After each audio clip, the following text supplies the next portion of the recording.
प्रेमची कविता ऐकून अनेक जण विचार करतायत लग्न करू की नाही. इकडचा ग्रुप फारच स्तब्ध बसलेला दिसला. पदवी पुराण ऐकून सायन्स महाविद्यालयामध्ये 12 पैकी बरेच जण कुमारी आहेत असं मी ऐकलंय. हेलो, डॉक्टर वर्षा मोरे मॅडम. धन्यवाद सर।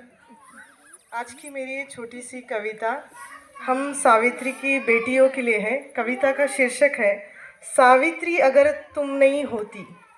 सावित्री अगर तुम नहीं होती, जिसने हमें शिक्षा का अधिकार दिया, जिसने हमें शिक्षा का अधिकार दिया, सम्मान से जीने का मान दिया, एक नई सोच और ज्ञान का सारा संसार दिया। सावित्री की वजह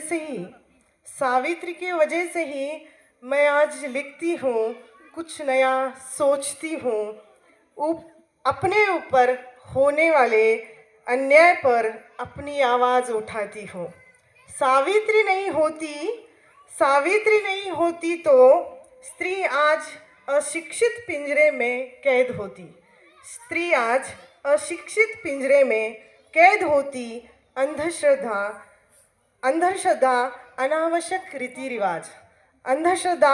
अनावश्यक रीति रिवाज परंपरा और पितृसत्ता का खिलौना बन गई होती। सावित्री अगर नहीं होती, उसके पास न स्वतंत्रता होती।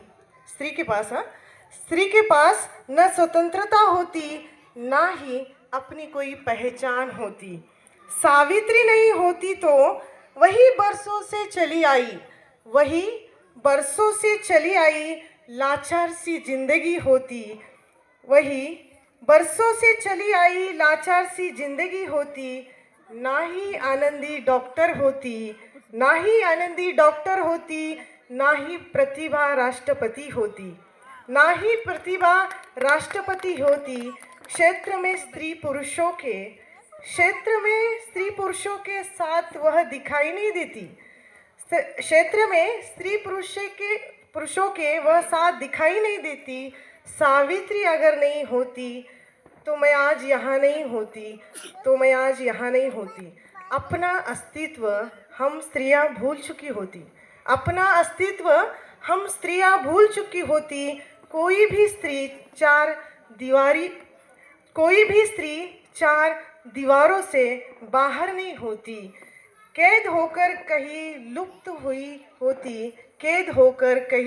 हुई होती। सावित्री अगर नहीं होती तो मैं आज यहाँ नहीं होती। धन्यवाद सभी का. धन्यवाद मॅडम. बलदीप ठाकूरांचं नाव घ्यायचं राहिलेलं होतं. बलदीप ठाकूर एक हळवा कवी, पण तोही कुमाराचा आहे. तो विचार